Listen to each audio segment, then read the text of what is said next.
ଆଜି ଆମେ ଏମିତି ଗୋଟେ ବିଷୟରେ କଥା ହେବାକୁ ଯାଉଛୁ ଯାହା ଗୋଟିଏ ପଟେ ଏକ ନୂଆ ସାମାଜିକ ପରିବର୍ତ୍ତନର ଚିତ୍ର ଦେଉଛି ଆଉ ଅନ୍ୟପଟେ ମଣିଷର ସବୁଠାରୁ ପୁରୁଣା ଭୟକୁ ସାମ୍ନାକୁ ଆଣୁଛି। ଏକଦମ ଠିକ୍। ରୋହିତ ନାମକ ଜଣେ ବ୍ୟକ୍ତି ତାଙ୍କ ପରିବାର ସହ ଘଟିଥିବା ଏକ ଘଟଣା ବର୍ଣ୍ଣନା କରିଛନ୍ତି। କଥାଟି ହେଉଛି ପ୍ରାୟ 1900 ମସିହାର। ହଁ, 1900 ମସିହା ହିମାଚଳ ପ୍ରଦେଶର ଉନ୍ନା ଅଞ୍ଚଳର ଏକ ଛୋଟିଆ ପାହାଡ଼ିଆ ଗାଁ। ଆଜ୍ଞା। ଆଉ ଆମର ଉଦ୍ଦେଶ୍ୟ କେବଳ ଗୋଟିଏ ଭୂତ କାହାଣୀ କହିବା ନୁହେଁ, ବରଂ ସେହି ସମୟରେ ଗାଁକୁ ଯେତେବେଳେ ସିନେମାର ଆଗମନ ହେଲା, ତାହା ମାନେ ଲୋକଙ୍କର ମାନସିକତାକୁ କେମିତି ବଦଳାଇଲା ସେଇଟା ଦେଖିବା। ସେହି ଆଧୁନିକତାର ନିଶା କିପରି ସ୍ଥାନୀୟ ପୁରୁଣା ବିଶ୍ୱାସ ସହ ମୁହାଁମୁହିଁ ହେଲା, ଆମେ ଏହାକୁ ବିନା କୌଣସି ପକ୍ଷପାତିତାରେ ଟିକିନିକି ବିଶ୍ଳେଷଣ କରିବା। ସତରେ ଆସନ୍ତୁ ପ୍ରଥମେ ସେହି ସମୟର ପରିବେଶକୁ ଟିକେ କଳ୍ପନା କରିବା। 1900 ମସିହାରେ ଯେତେବେଳେ ସିନେମା ହଲ୍ ବା ଯାହାକୁ ସେତେବେଳେ ଟକିଜ୍ କୁହାଯାଉଥିଲା, ତାହା ନୂଆ ନୂଆ ଗାଁରେ ପହଞ୍ଚିଥିଲା। ପ୍ରକୃତରେ ସେହି ସମୟଟା ବହୁତ ରୋଚକ ଥିଲା। ଯଦି ଆମେ ଏହାକୁ ଟିକେ ଗଭୀର ଭାବେ ଦେଖିବା, ତେବେ ସିନେମାର ଆଗମନ କେବଳ ମନୋରଞ୍ଜନ ନଥିଲା, ଏହା ସେହି ସମୟର ସାମାଜିକ ଗଠନକୁ ସମ୍ପୂର୍ଣ୍ଣ ଦୋହଲାଇ ଦେଇଥିଲା। ସମ୍ପୂର୍ଣ୍ଣ ଭାବରେ। ମୂଳ ଉତ୍ସରେ ଗୋଟେ କଥା ସ୍ପଷ୍ଟ ଭାବେ ଉଲ୍ଲେଖ ଅଛି। ହଁ, ଯେ ଲୋକମାନେ ସିନେମା ଦେଖିବା ନିଶାରେ ଏତେ ପାଗଳ ଥିଲେ ଯେ ସେମାନେ ନିଜର ଦୈନନ୍ଦିନ କାମ କରିବାର ଶୈଳୀ ବଦଳାଇ ଦେଇଥିଲେ। ଭାବନ୍ତୁ ଥରେ, ଯେଉଁ ଚାଷ କାମ କରିବାକୁ ସାଧାରଣତଃ 4ରୁ 5 ଘଣ୍ଟା ଲାଗୁଥିଲା, ସେମାନେ ପରିବାରର ଅଧିକ ଲୋକଙ୍କୁ ବିଲରେ ଲଗାଇ ସେହି କାମକୁ ମାତ୍ର 2 ଘଣ୍ଟାରେ ଶେଷ କରୁଥିଲେ। କାହିଁକି? କେବଳ ସେହି ବଳକା ସମୟରେ ଯାଇ ସିନେମା ଦେଖିବେ ବୋଲି। ଏହା ଶୁଣିବାକୁ ଟିକେ ଆଶ୍ଚର୍ଯ୍ୟ ଲାଗେ। ଆଜିକାଲି ଆମେ ମୋବାଇଲରେ କିମ୍ବା ଲାପଟପ୍ରେ ରାତି ଅନିଦ୍ରା ହୋଇ ସିରିଜ୍ ଦେଖୁଛୁ ବୋଲି ଭାବୁଛୁ ଯେ ଆମେ ବହୁତ ଆଧୁନିକ ହୋଇଯାଇଛୁ। କିନ୍ତୁ ପ୍ରକୃତରେ ଦେଖିବାକୁ ଗଲେ ସେହି 1900 ମସିହାରେ ବି ଲୋକଙ୍କର ସେହି ସମାନ ନିଶା ଥିଲା। ବିଲକୁଲ, କେବଳ ମାଧ୍ୟମଟା ଅଲଗା ଥିଲା। ଆଉ ଏହି ସିନେମା ନିଶା ହିଁ ସେମାନଙ୍କୁ ସେହି ଭୟଙ୍କର ରାତି ଆଡ଼କୁ ଟାଣି ନେଇଥିଲା। ସତ କହିବାକୁ ଗଲେ ସେତେବେଳେ ପାହାଡ଼ିଆ ଅଞ୍ଚଳରେ ରାସ୍ତାଘାଟ ଭଲ ନଥିଲା। କି ଗୋଟିଏ ମାତ୍ର ଟକିଜ୍ ଥିଲା। ଲୋକଙ୍କୁ ପ୍ରାୟ 3 କିଲୋମିଟର ପାହାଡ଼ିଆ ରାସ୍ତାରେ ଚାଲି ଚାଲି ଯିବାକୁ ପଡ଼ୁଥିଲା। ଆଉ ଦିନବେଳା ସେଠି ଆକ୍ସନ୍ ଫିଲ୍ମ ଚାଲୁଥିଲା, ଆଉ ରାତି 9 କିମ୍ବା 10ଟା ବେଳକୁ ହରର ବା ଭୂତ ଫିଲ୍ମ। ଏବେ ଆସିବା ଆମ ମୁଖ୍ୟ ଘଟଣା ଉପରକୁ। ରୋହିତଙ୍କ କାକା, ଯାହାଙ୍କୁ ସେ ତାଉଜି ବୋଲି କହିଛନ୍ତି। ହଁ, ତାଉଜି ଏବଂ ତାଙ୍କର କିଛି ସାଙ୍ଗ ମିଶି ରାତି 8ଟା ବେଳେ ଖାଇ ପିଇ ସିନେମା ଦେଖିବାକୁ ବାହାରିଲେ। କିନ୍ତୁ ସେହି ଟକିଜ୍କୁ ଯିବା ରାସ୍ତାରେ ଗୋଟିଏ ନିର୍ଜନ ଛକ ପଡ଼ୁଥିଲା, ଆଉ ସେଠି ଥିଲା ଗୋଟେ ବହୁତ ପୁରୁଣା ବରଗଛ। ଆଉ ଏହି ବରଗଛର ଭୂମିକା ଆମ ସ୍ଥାନୀୟ ଲୋକକଥାରେ ବହୁତ ଗୁରୁତ୍ୱପୂର୍ଣ୍ଣ। ସାଧାରଣତଃ ଆମ ସଂସ୍କୃତିରେ ବରଗଛକୁ ଗୋଟେ ପଟେ ଦେବତାର ସ୍ଥାନ କୁହାଯାଏ, ଆଉ ଅନ୍ୟପଟେ ତାକୁ ଅତୃପ୍ତ ଆତ୍ମାମାନଙ୍କର ଆଶ୍ରୟସ୍ଥଳୀ ବୋଲି ବି ବିଶ୍ୱାସ କରାଯାଏ। ଏକଦମ ଠିକ୍। ଉତ୍ସରୁ ଜଣାପଡ଼େ ଯେ ଗାଁରେ ବୟସ୍କମାନେ ସବୁବେଳେ ସତର୍କ କରାଉଥିଲେ ଯେ ରାତିରେ ସେହି ବରଗଛ ପାଖ ଦେଇ ଏକୁଟିଆ ଯିବା କଥା ନୁହେଁ। ବିଶେଷ କରି ଗର୍ଭବତୀ ମହିଳାମାନଙ୍କୁ ସେଠାକୁ ଯିବା ପାଇଁ ସମ୍ପୂର୍ଣ୍ଣ ବାରଣ ଥିଲା। କିନ୍ତୁ ଯେହେତୁ ତାଉଜି ଏବଂ ତାଙ୍କ ସାଙ୍ଗମାନେ ଯୁବକ ଥିଲେ ଏବଂ ସେମାନଙ୍କ ଉପରେ ସିନେମାର ନୂଆ ଆଧୁନିକତାର ପ୍ରଭାବ ଥିଲା, ସେମାନେ ଏହି ପୁରୁଣା ଚେତାବନୀକୁ ଏକ ଅନ୍ଧବିଶ୍ୱାସ ଭାବି ହସରେ ଉଡ଼ାଇ ଦେଉଥିଲେ। ହଁ, ସେମାନେ ନିର୍ଭୟରେ ସେହି ରାସ୍ତାରେ ଆଗେଇଲେ। କିନ୍ତୁ ସେଦିନ ଯେତେବେଳେ ସେମାନେ ସେହି ବରଗଛ ପାର ହେଉଥିଲେ, ହଠାତ୍ କିଛି ଅଦ୍ଭୁତ ଘଟଣା ଘଟିଲା। ରାତିର ସେହି ସୁନସାନ ପରିବେଶରେ ହଠାତ୍ ପଛରୁ ଏକ ହୁଇସିଲ୍ ବା ସିଟି ମାରିବାର ଶବ୍ଦ ଶୁଭିଲା, ଆଉ ତାର ଠିକ୍ ପରେ ପରେ ଏକ ଚିତ୍କାର। ଆଉ କିଛି ଗୋଟେ ଭାରୀ ଜିନିଷ ତଳେ ପଡ଼ିବାର ଶବ୍ଦ ମଧ୍ୟ ଶୁଭିଲା। ସେମାନେ ଯେତେବେଳେ ଚମକି ପଡ଼ି ପଛକୁ ବୁଲି ଦେଖିଲେ, ଆଶ୍ଚର୍ଯ୍ୟର କଥା, ସେଠାରେ କେହି ବି ନଥିଲେ। କେବଳ ଗୋଟିଏ ମାଟି ପାତ୍ର ତଳେ ପଡ଼ି ଭାଙ୍ଗି ଯାଇଥିଲା। ଆଚ୍ଛା, ଏବେ ରୁହନ୍ତୁ, ଏଠି ଗୋଟେ କଥା ବହୁତ ଆଶ୍ଚର୍ଯ୍ୟ କରେ। ଯଦି ସେଠାରେ କେହି ନଥିଲେ, ତେବେ ପାତ୍ରଟି ଭାଙ୍ଗିଲା କେମିତି? ସେଇଆ ତ। ଆଉ ଏହା ଦେଖିବା ପରେ ସେମାନଙ୍କର ପ୍ରତିକ୍ରିୟା କ'ଣ ଥିଲା? ଏଠାରେ ସବୁଠାରୁ ଆକର୍ଷଣୀୟ କଥା ହେଉଛି ମାନବ ମନସ୍ତତ୍ତ୍ୱ ବା ଆମ ମନର ଖେଳ। 100 ବର୍ଷ ତଳେ ବି ମଣିଷର ମନ ଠିକ୍ ଆଜି ପରି କାମ କରୁଥିଲା। ମାନେ ଆମେ ଯେତେବେଳେ କୌଣସି ଅସ୍ୱାଭାବିକ କିମ୍ବା ଭୟାନକ ପରିସ୍ଥିତିର ସାମ୍ନା କରୁ, ଆମ ମନ ପ୍ରଥମେ ସେହି ଭୟଙ୍କର ସତ୍ୟକୁ ଗ୍ରହଣ କରିବାକୁ ପ୍ରସ୍ତୁତ ନଥାଏ। ବିଲକୁଲ। ତେଣୁ ଆମେ ନିଜ ଭୟକୁ ଲୁଚାଇବାକୁ ଯାଇ ଏକ ପ୍ରାକୃତିକ କିମ୍ବା ସାଧାରଣ କାରଣ ଖୋଜିବାକୁ ଚେଷ୍ଟା କରୁ। ତାଉଜି ଏବଂ ତାଙ୍କ ସାଙ୍ଗମାନେ ଠିକ୍ ସେୟା ହିଁ କଲେ। ସେମାନେ ନିଜ ମନକୁ ବୁଝାଇ ଦେଲେ ଯେ ହୁଏତ କୌଣସି ବିଲେଇ କିମ୍ବା ବୁଲା କୁକୁର ପାଣି ପିଇବାକୁ ଆସି ସେହି ମାଟି ପାତ୍ରଟିକୁ ଭାଙ୍ଗି ଦେଇଥିବ। ସେମାନେ ନିଜ ପାଖରେ ସତର୍କତାମୂଳକ ଭାବେ ଅସ୍ତ୍ରଶସ୍ତ୍ର ଯେମିତିକି କୁରାଢ଼ୀ ରଖିଥିଲେ, କିନ୍ତୁ ମାନସିକ ସ୍ତରରେ ଗୋଟିଏ ଅଦୃଶ୍ୟ ଶକ୍ତିକୁ ମାନିବାକୁ ପ୍ରସ୍ତୁତ ନଥିଲେ। ନିଜର ଭୟକୁ ଚପାଇ ଦେଇ ସେମାନେ ସିନେମା ହଲ୍ ଆଡ଼କୁ ଚାଲିଲେ। ମାନେ ମନକୁ ସାନ୍ତ୍ୱନା ଦେବାର ଏକ ସହଜ ଉପାୟ। ସେମାନେ ଯାଇ ଟକିଜ୍ରେ ପହଞ୍ଚିଲେ ଆଉ ରାତି ଗୋଟାଏ ଯାଇ ସେଇ ହରର ଫିଲ୍ମ ଦେଖିଲେ। ବିଡ଼ମ୍ବନାର କଥା ଦେଖନ୍ତୁ, ସେମାନେ ପର୍ଦ୍ଦା ଉପରେ ଭୂତ ଦେଖି ମଜା ନେଉଥିଲେ, କିନ୍ତୁ ଅସଲ ଭୂତ ତ ସେମାନଙ୍କ ଫେରନ୍ତା ବାଟରେ ଅପେକ୍ଷା କରିଥିଲା। ସତରେ ସିନେମା ସରିବା ପରେ ବାଟରେ ସେମାନଙ୍କୁ ଗାଁର ଜଣେ ବୟସ୍କ ବ୍ୟକ୍ତି ଭେଟିଲେ। ଏହି ବ୍ୟକ୍ତିଙ୍କୁ ଆମେ ଆଲୋଚନାର ସୁବିଧା ପାଇଁ ବୃଦ୍ଧ କାକା ବୋଲି କହିବା। ବୃଦ୍ଧ କାକା ଫିଲ୍ମ ଦେଖିସାରି ଏତେ ଡରି ଯାଇଥିଲେ ଯେ ସେ ଏକୁଟିଆ ଗାଁକୁ ଯାଇପାରୁନଥିଲେ। ତେଣୁ ସେ ତାଉଜୀଙ୍କ ଦଳ ସହ ମିଶିଗଲେ। ସମସ୍ତେ ମିଶି ପାହାଡ଼ିଆ ରାସ୍ତାରେ ଚାଲିବା ଆରମ୍ଭ କଲେ ଏବଂ ଭୋର ପ୍ରାୟ 5:15 ସମୟରେ ସେମାନେ ପୁଣି ସେହି ବରଗଛ ପାଖରେ ପହଞ୍ଚିଲେ। ଏବଂ ସେଇଠି ପୁଣି ଥରେ ସେହି ସମାନ ଘଟଣା ଘଟିଲା। ପୁଣି ସେହି ରହସ୍ୟମୟ ହୁଇସିଲ୍ ଶବ୍ଦ। ଏଥର କିନ୍ତୁ ତାଉଜୀଙ୍କୁ ବହୁତ ରାଗ ଆସିଲା। ସେ ଭାବିଲେ ଗାଁର କେହି ଦୁଷ୍ଟ ଲୋକ ଲୁଚି ରହି ସେମାନଙ୍କୁ ଡରାଉଛି। ସେ ନିଜ ପାଖରେ ଥିବା କୁରାଢ଼ୀ ବାହାର କରି ସିଧା ବରଗଛ ଆଡ଼କୁ ଚାହିଁ ପାଟି କରି କହିଲେ, ସାହସ ଅଛି ତ ସାମ୍ନାକୁ ଆସ। ବାପରେ, ଏହା ପରେ ଯାହା ଘଟିଲା ତାହା ଶୁଣିଲେ ଯେ କେହି ବି ଭୟରେ ଥରିଯିବେ। ହଁ, ସେହି ମୁହୂର୍ତ୍ତଟି ପ୍ରକୃତରେ ସବୁଠାରୁ ଭୟାନକ ଥିଲା। ଉତ୍ସରେ ବର୍ଣ୍ଣିତ ତଥ୍ୟ ଅନୁଯାୟୀ ତାଉଜୀଙ୍କ ଆହ୍ୱାନ ଶୁଣିବା ପରେ ଗଛ ଉପରୁ ଏକ ଅତି କର୍କଶ ଏବଂ ଭୟଙ୍କର ସ୍ୱର ଆସିଲା। ସ୍ୱରଟି ଥିଲା, ମୋତେ ଦେଖିବାକୁ ଚାହୁଁଛ? ତାପରେ ଗଛରୁ ପ୍ରାୟ 6 ଫୁଟ ଉଚ୍ଚତାର ଏକ ଆକୃତି ତଳକୁ ଓହ୍ଲାଇଲା। ଏଠି ସବୁଠାରୁ ଡର ଲାଗିବା କଥା ହେଉଛି ସେ ଗଛର କୌଣସି ଡାଳ ନ ଧରି ଶୂନ୍ୟରେ ଭାସିଲା ଭଳି ତଳକୁ ଆସିଲା। ସେ ଏକ ମହିଳାର ଆକୃତି ଥିଲା। ତାର ରୂପର ବର୍ଣ୍ଣନା ଯେତିକି ବିସ୍ତୃତ ଭାବେ କରାଯାଇଛି ତାହା ବାସ୍ତବରେ ମୁଣ୍ଡ ଖରାପ କରିଦେବା ଭଳି। ତାର ପୂରା ଶରୀର ଏକ ଧଳା କପଡ଼ା ବା କଫନରେ ଘୋଡ଼େଇ ହୋଇଥିଲା। ଆଖିର ଡୋଳା ଏବଂ ଚୂଳ ସମ୍ପୂର୍ଣ୍ଣ ଧଳା ପଡ଼ିଯାଇଥିଲା। ଆଉ ତା ମୁହଁର ବର୍ଣ୍ଣନାଟା ହିଁ ସବୁଠୁ ସାଂଘାତିକ। ଉତ୍ସରେ ସ୍ପଷ୍ଟ ଲେଖା ଅଛି ଯେ ତାର ଓଠ ଦୁଇଟି ଏମିତି ଦିଶୁଥିଲା ଯେମିତିକି କିଏ ତାକୁ ସୂତାରେ ସିଲେଇ କରିଦେଇଛି। ଆଉ ସେହି ସିଲେଇ ଫାଙ୍କରେ ତାର ପୂରା ମାଢ଼ି ପଦାକୁ ଦେଖାଯାଉଥିଲା। ସେହି ଦୃଶ୍ୟ ଦେଖିଲା ପରେ ସମସ୍ତଙ୍କର ଯେମିତି ରକ୍ତ ଶୁଖିଗଲା। କେହି ନିଜ ଜାଗାରୁ ହଲିପାରିଲେ ନାହିଁ। କିନ୍ତୁ ଏଭଳି ଏକ ସାଂଘାତିକ ପରିସ୍ଥିତିରେ ବି ତାଉଜୀ କେଜାଣି କାହିଁକି ଏକ ଅପ୍ରତ୍ୟାଶିତ କାମ କଲେ। ସେ ନିଜ ହାତରେ ଥିବା ସେହି କୁରାଢ଼ୀଟିକୁ ସିଧା ସେହି ମହିଳା ଆକୃତି ଆଡ଼କୁ ଫୋପାଡ଼ି ଦେଲେ। ଆଉ କୁରାଢ଼ୀଟି ଯାଇ ସିଧା ତା ଶରୀରରେ ପଶିଗଲା। ତାପରେ ଆଉ କେହି ସେଠି ଅଟକି ନଥିଲେ। ନିଜ ଜୀବନ ବଞ୍ଚାଇବାକୁ ସମସ୍ତେ ହନୁମାନ ଚାଲିସା ପଢ଼ି ଗାଁ ଆଡ଼କୁ ଏମିତି ଦୌଡ଼ିଲେ ଯେମିତି ପଛରେ ମୃତ୍ୟୁ ଗୋଡ଼ାଉଛି। କିନ୍ତୁ ସେହି ଦୌଡ଼ିବା ଭିତରେ ଗୋଟିଏ ବଡ଼ ଅଘଟଣ ଘଟିଗଲା। ସେଇ ଯେଉଁ ବୃଦ୍ଧ କାକା ତାଙ୍କ ସହ ମିଶିଥିଲେ ତାଙ୍କ ଦେହ ହଠାତ୍ ଖରାପ ହେବାକୁ ଲାଗିଲା। ସେ ଆଉ ଦୌଡ଼ି ପାରିଲେନି। ଆଉ ସେହି ସମୟରେ ପଛରୁ ସେହି ଅଦୃଶ୍ୟ ଶକ୍ତିର ଏକ ଶୀତଳ ସ୍ୱର ଶୁଭିଲା, ତୁମମାନଙ୍କ ଭିତରୁ କେହି ବି ବଞ୍ଚିବେ ନାହିଁ। ଏହା ଏକ ସିଧାସଳଖ ଧମକ ଥିଲା। ସେମାନେ କୌଣସି ମତେ ସେହି ବୃଦ୍ଧ କାକାଙ୍କୁ ଧରି ଗାଁ ଭିତରେ ପହଞ୍ଚିଲେ। ଏବେ ଭାବନ୍ତୁ, ସେହି ରାତିର ଭୟ କେବଳ ସେହି ଗଛ ମୂଳରେ ସୀମିତ ରହିଲାନି, ତାହା ସେହି ବୃଦ୍ଧ କାକାଙ୍କ ସହ ଗାଁ ଭିତରକୁ ପଶି ଆସିଲା। ଯେଉଁ ଗାଁର ଲୋକେ ଶାନ୍ତିରେ ଚାଷବାସ କରି ରହୁଥିଲେ ସେଠି ହଠାତ୍ ଏକ ଭୟର ବାତାବରଣ ଖେଳିଗଲା। କିଛିଦିନ ଭିତରେ ଲୋକେ ରାତିରେ ଗାଁ ଦାଣ୍ଡରେ ଏକ ଓଢ଼ଣା ଦେଇଥିବା ଓ ପୋଡ଼ା ମୁହଁ ଥିବା ମହିଳାକୁ ବୁଲୁଥିବାର ଦେଖିବାକୁ ପାଇଲେ। ଆଉ ଏହାର ସବୁଠୁ ଭୟଙ୍କର ପ୍ରଭାବ ପଡ଼ିଥିଲା ତାରୋ ନାମକ ଜଣେ ମହିଳାଙ୍କ ଉପରେ।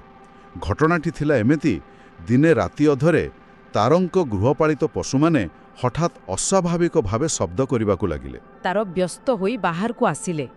ସେ ଦେଖିଲେ ଯେ ତାଙ୍କ ପିଣ୍ଡାରେ ଏକ ମହିଳା ଠିଆ ହୋଇଛି। ଯେତେବେଳେ ସେ ମହିଳା ଜଣକ ନିଜ ମୁହଁରୁ ଓଢ଼ଣା କାଢ଼ିଲା ତାର ମୁହଁ ସମ୍ପୂର୍ଣ୍ଣ ପୋଡ଼ି ଯାଇଥିଲା। ଏହି ଭୟାନକ ଦୃଶ୍ୟ ଦେଖି ତାରୋ ସେଇଠି ବେହୋସ ହୋଇ ପଡ଼ିଗଲେ। ଏହି ଘଟଣାଟି ଗୋଟିଏ ନୂଆ ଦିଗ ଖୋଲିଦିଏ। ଏବେ ଭୟ କେବଳ ରାସ୍ତାଘାଟରେ ନଥିଲା, ଏହା ଲୋକଙ୍କର ଘର ଭିତରେ ସେମାନଙ୍କର ବ୍ୟକ୍ତିଗତ ପରିସରରେ ପ୍ରବେଶ କରିସାରିଥିଲା। ତାରୋଙ୍କ ଅବସ୍ଥା ଦିନକୁ ଦିନ ଖରାପ ହେବାକୁ ଲାଗିଲା। ସୂତ୍ରରୁ ଆମେ ଜାଣିବାକୁ ପାଉ ଯେ ତାରୋ ରାତିରେ ନିଜ ସେଜରେ ବସି ଏକ ଅଦୃଶ୍ୟ ଶକ୍ତି ସହ କଥା ହେଉଥିଲେ। ସେ ବିନା କାରଣରେ କାନ୍ଦୁଥିଲେ। ତାଙ୍କ ନାକରୁ ରକ୍ତ ବାହାରୁଥିଲା ଏବଂ ସେ ଖାଲି କାନ୍ଥ ଆଡ଼କୁ ଆଙ୍ଗୁଠି ଦେଖାଇ ଲଗାତାର କହୁଥିଲେ ଯେ ମୁଁ ତା ସହ ଯିବି। ଏହି ଲକ୍ଷଣଗୁଡ଼ିକ ସାଧାରଣତଃ କୌଣସି ଆତ୍ମା ଦ୍ୱାରା ବଶୀଭୂତ ହେବାର ପାରମ୍ପରିକ ବର୍ଣ୍ଣନା ସହ ପୂରାପୂରି ମେଳ ଖାଉଛି। ଯେଉଁ ତାର ଦିନସାରା ବିଲରେ ଏତେ କଠିନ ପରିଶ୍ରମ କରୁଥିଲେ ସେ ସମ୍ପୂର୍ଣ୍ଣ ରୂପେ ନିଷ୍କ୍ରିୟ ହୋଇଗଲେ। ଗୋଟିଏ ବାହ୍ୟ ଶକ୍ତି କିପରି ଏକ ପରିବାରର ଶାନ୍ତି ନଷ୍ଟ କରିଦିଏ, ଏହା ତାହାର ଏକ ଜ୍ୱଳନ୍ତ ଉଦାହରଣ। ଏଭଳି ପରିସ୍ଥିତିରେ ଗାଁ ଲୋକଙ୍କ ପାଖରେ ଗୋଟିଏ ହିଁ ବାଟ ଥିଲା। କୌଣସି ଅଲୌକିକ ବିଶେଷଜ୍ଞ ବା ତାନ୍ତ୍ରିକଙ୍କ ସାହାଯ୍ୟ ନେବା। ଆଉ ସେଇଠୁ ହିଁ କାହାଣୀରେ ଏକ ନୂଆ ମୋଡ଼ ଆସିଲା। ଗାଁ ଲୋକେ ପାଖ ଶ୍ମଶାନରେ ରହୁଥିବା ଜଣେ ଅଭିଜ୍ଞ ତାନ୍ତ୍ରିକଙ୍କୁ ଡାକି ଆଣିଲେ। କିନ୍ତୁ ଆଶ୍ଚର୍ଯ୍ୟର କଥା ଦେଖନ୍ତୁ, ତାନ୍ତ୍ରିକ ଘରେ ପଶିବ ମାତ୍ରେ ତାରଙ୍କ ବ୍ୟବହାର ସମ୍ପୂର୍ଣ୍ଣ ବଦଳିଗଲା। ତାନ୍ତ୍ରିକ ଯେତେବେଳେ ତାରଙ୍କୁ ପିଇବାକୁ ଟିକେ ପାଣି ମାଗିଲେ, ତାର ହଠାତ୍ ଉଠି ଆସି ତାନ୍ତ୍ରିକଙ୍କ ଗାଲରେ ଜୋରରେ ଗୋଟିଏ ଚାପୁଡ଼ା ମାରିଲେ। ଆଉ ଏକ ଭୟଙ୍କର ସ୍ୱରରେ କହିଲେ ଯେ ବିନା ପାରିଶ୍ରମିକ ବା ବିନା ଖାଦ୍ୟରେ ତୁମେ ମୋତେ କାମରେ ଲଗାଇ ପାରିବ ନାହିଁ। ମୁଁ କ'ଣ ତୋର ଚାକରାଣୀ? ଏହି ଗୋଟିଏ ଧାଡ଼ି କଥା ସମସ୍ତଙ୍କୁ ଚମକାଇ ଦେଇଥିଲା। ଏଠି ମୋ ମନରେ ଗୋଟେ ପ୍ରଶ୍ନ ଉଠୁଛି, ତାର ହଠାତ୍ ତାନ୍ତ୍ରିକଙ୍କୁ ଏମିତି କାହିଁକି କହିଲେ? ଏହାର ଅର୍ଥ କ'ଣ ଥିଲା? ଯାହାକୁ ଆମେ ସବୁଠୁ ବଡ଼ ରହସ୍ୟ ଉନ୍ମୋଚନ ବୋଲି କହିପାରିବା, ତାହା ଏଇଠି ହିଁ ହୋଇଥିଲା। ତାରଙ୍କ ପାଟିରୁ ଏକଥା ଶୁଣିବା ପରେ ତାନ୍ତ୍ରିକଙ୍କୁ ସତ ମାନିବାକୁ ପଡ଼ିଲା। ମାନେ ତାନ୍ତ୍ରିକ ନିଜେ କିଛି ଲୁଚାଉଥିଲେ? ବିଲକୁଲ। ସେ ସ୍ୱୀକାର କଲେ ଯେ ସେ ଶ୍ମଶାନରେ ରହି ବିଭିନ୍ନ ଆତ୍ମାଙ୍କୁ ନିଜର ନିୟନ୍ତ୍ରଣରେ ରଖି ଲୋକଙ୍କର ବିଭିନ୍ନ କାମ କରାଉଥିଲେ। ଆଉ ଏହି କାମ ବଦଳରେ ସେ ସେହି ଆତ୍ମାମାନଙ୍କୁ କଞ୍ଚା ମାଂସ ଦେଉଥିଲେ। ଆଚ୍ଛା, ତାରଙ୍କ ଶରୀରରେ ଯେଉଁ ଆତ୍ମା ପ୍ରବେଶ କରିଥିଲା ସେ ମଧ୍ୟ ସେହିପରି ଏକ ଶକ୍ତି ଥିଲା ତାହେଲେ? ଠିକ୍ ଧରିଛନ୍ତି। ତାନ୍ତ୍ରିକ ତାଠାରୁ ନିଜର କାମ ତ ଆଦାୟ କରିନେଲେ, କିନ୍ତୁ ତାକୁ ତାର ପ୍ରାପ୍ୟ ଅର୍ଥାତ୍ ମାଂସ ଦେଇନଥିଲେ। ଏହି ବିଶ୍ୱାସଘାତକତା ଯୋଗୁଁ ଆତ୍ମାଟି କ୍ରୋଧିତ ହୋଇ ବିଦ୍ରୋହ କରିଥିଲା ଏବଂ ସେହି ନିର୍ଜନ ବରଗଛରେ ଯାଇ ଆଶ୍ରୟ ନେଇଥିଲା। ଏଠାରେ ଗୋଟିଏ ଗଭୀର କଥା ଲୁଚି ରହିଛି। ଆପଣ ଯଦି କାହା ସହ ଚୁକ୍ତି କରୁଛନ୍ତି ଏବଂ ପ୍ରତିଶ୍ରୁତି ଭଙ୍ଗ କରୁଛନ୍ତି, ତାର ପରିଣାମ ଭୟଙ୍କର ହୋଇପାରେ। ତାହା ମଣିଷ ସମାଜରେ ହେଉ କିମ୍ବା ଅଲୌକିକ ଦୁନିଆରେ। ବାପରେ, ମାନେ ସେହି ତାନ୍ତ୍ରିକ ହିଁ ଏସବୁର ମୂଳ କାରଣ ଥିଲା। କିନ୍ତୁ ଏଠି ଆଉ ଗୋଟେ ବଡ଼ ପ୍ରଶ୍ନ ଉଠୁଛି। ଯଦି ସେହି ଆତ୍ମାଟି ବରଗଛ ପାଖରେ ଥିଲା ଏବଂ ତାନ୍ତ୍ରିକ ଉପରେ ରାଗିଥିଲା, ତେବେ ସେ ଗାଁ ଭିତରକୁ କେମିତି ଆସିଲା? ସେ ତ ଗାଁ ବାହାରେ ଥିଲା। ଏହି ପ୍ରଶ୍ନର ଉତ୍ତର ସ୍ଥାନୀୟ ସୁରକ୍ଷା ବିଶ୍ୱାସ ଭିତରେ ଲୁଚି ରହିଛି। ଆଉ ସେହି ବୃଦ୍ଧ କାକାଙ୍କର ବା କ'ଣ ଭୁଲ ଥିଲା ଯେ ଆତ୍ମା ତାଙ୍କୁ ହିଁ ଟାର୍ଗେଟ କଲା? ଦେଖନ୍ତୁ, ଉତ୍ସରୁ ଜଣାପଡ଼େ ଯେ ତାଉଜୀ ଏବଂ ତାଙ୍କର ଯୁବକ ସାଙ୍ଗମାନେ ଯେତେବେଳେ ଘରୁ ବାହାରିଥିଲେ, ସେମାନେ ନିଜ ମୁଣ୍ଡରେ ମନ୍ଦିରର ଟୀକା ଲଗେଇଥିଲେ। ସ୍ଥାନୀୟ ବିଶ୍ୱାସ ଅନୁଯାୟୀ ଏହି ଟୀକା ଗୋଟିଏ ପ୍ରକାରର ଆଧ୍ୟାତ୍ମିକ ସୁରକ୍ଷା କବଚ ଭଳି କାମ କରେ। ଓହୋ, ତେଣୁ ଯେତେବେଳେ ସେମାନେ ବରଗଛ ପାଖରେ ଆତ୍ମାର ସାମ୍ନା କଲେ, ଆତ୍ମାଟି ସେମାନଙ୍କର ସିଧାସଳଖ କିଛି କ୍ଷତି କରିପାରିନଥିଲା। କିନ୍ତୁ ସେହି ବୃଦ୍ଧ କାକା, ଯିଏ ଅଧା ରାସ୍ତାର ସିନେମା ହଲ୍ ପାଖରୁ ସେମାନଙ୍କ ସହ ମିଶିଥିଲେ, ତାଙ୍କ ମୁଣ୍ଡରେ ସେହି ସୁରକ୍ଷା ଟୀକା ନଥିଲା। ଏବେ ମୁଁ ବୁଝିଲି। ତେଣୁ ଆତ୍ମାଟି ବହୁତ ସହଜରେ ତାଙ୍କୁ ନିଜର ଶିକାର ବନେଇଲା ଏବଂ ତାଙ୍କୁ ହିଁ ମାଧ୍ୟମ କରି ଗାଁର ସୁରକ୍ଷିତ ସୀମା ଭିତରେ ପ୍ରବେଶ କରିଗଲା। ଏହାକୁ ଆମେ ଏକ ଟ୍ରୋଜନ ହର୍ସ ଭଳି ଭାବିପାରିବା। ଭାବନ୍ତୁ ଥଲେ, କିପରି ଗୋଟିଏ ଛୋଟ ଟୀକା ଯୁବକମାନଙ୍କୁ ସୁରକ୍ଷା ଦେଲା, କିନ୍ତୁ ତାର ଅଭାବ ବୃଦ୍ଧ କାକାଙ୍କ ପାଇଁ କାଳ ହେଲା। ସତରେ ଏହା ଆଶ୍ଚର୍ଯ୍ୟଜନକ। ଏହାପରେ ପରିସ୍ଥିତି ଏତେ ଖରାପ ହୋଇଗଲା ଯେ ତାନ୍ତ୍ରିକଙ୍କୁ ସମସ୍ୟାର ସମାଧାନ ପାଇଁ ଏକ ଚୂଡ଼ାନ୍ତ ରୂପରେଖା ପ୍ରସ୍ତୁତ କରିବାକୁ ପଡ଼ିଲା। ଦିନ ଧାର୍ଯ୍ୟ ହେଲା ଅମାବାସ୍ୟା ରାତି। ଆମ ସମସ୍ତଙ୍କୁ ଜଣା, ଅମାବାସ୍ୟା ରାତିରେ ଅନ୍ଧକାର କେତେ ଭୟଙ୍କର ହୋଇଥାଏ। ସେଦିନ ଶ୍ମଶାନରେ ଏକ ବିରାଟ ସୁରକ୍ଷା ଚକ୍ର ବା ଗାର ଟଣାଗଲା। ତାନ୍ତ୍ରିକ ପୂର୍ବରୁ ସମସ୍ତଙ୍କୁ ସତର୍କ କରାଇ ଦେଇଥିଲେ ଯେ ଯେଉଁମାନଙ୍କର ହୃଦୟ ଦୁର୍ବଳ, ସେମାନେ ଏଠାରୁ ଚାଲିଯିବା ଉଚିତ। ପୂଜା ଆରମ୍ଭ ହେଲା। ଅନେକ ଆତ୍ମା ସେଠାକୁ ଆସିଲେ ଓ ଗଲେ, କିନ୍ତୁ ଶେଷରେ ଯାହାର ଅପେକ୍ଷା ଥିଲା, ସେହି କ୍ରୋଧିତ ଆତ୍ମା ସେଠାରେ ପ୍ରବେଶ କଲା। ଆଉ ସେ ଯେଉଁ ସର୍ତ୍ତ ରଖିଲା, ତାହା ଶୁଣି ସମସ୍ତଙ୍କର ହୋସ୍ ଉଡ଼ିଗଲା। ହଁ, ସେହି ସର୍ତ୍ତ ହିଁ ଘଟଣାର ମୋଡ଼ ବଦଳାଇ ଦେଇଥିଲା। ଆତ୍ମାଟି ସିଧାସଳଖ ତାଉଜୀଙ୍କ ହୃଦୟପିଣ୍ଡ ଖାଇବାକୁ ମାଗିଲା। କାରଣ ମନେ ପକାନ୍ତୁ, ତାଉଜୀ ହିଁ ତା ଉପରକୁ କୁରାଡ଼ି ଫୋପାଡ଼ିଥିଲେ। ଯେତେବେଳେ ତାନ୍ତ୍ରିକ ଏହି ଅସମ୍ଭବ ଦାବି ପାଇଁ ସମ୍ପୂର୍ଣ୍ଣ ମନା କରିଦେଲେ, ସେତେବେଳେ ଆତ୍ମାଟି ଟିକେ ନରମି ଯାଇ ନିଜର ଦାବି କମାଇଲା। ସେ କହିଲା ଯେ ତାକୁ କେବଳ 2 ବୁନ୍ଦା ରକ୍ତ ଦରକାର, ତାପରେ ସେ ସବୁଦିନ ପାଇଁ ଗାଁ ଛାଡ଼ି ଚାଲିଯିବ। କିନ୍ତୁ ତାନ୍ତ୍ରିକ ଜଣେ ବହୁତ ଅଭିଜ୍ଞ ବ୍ୟକ୍ତି ଥିଲେ।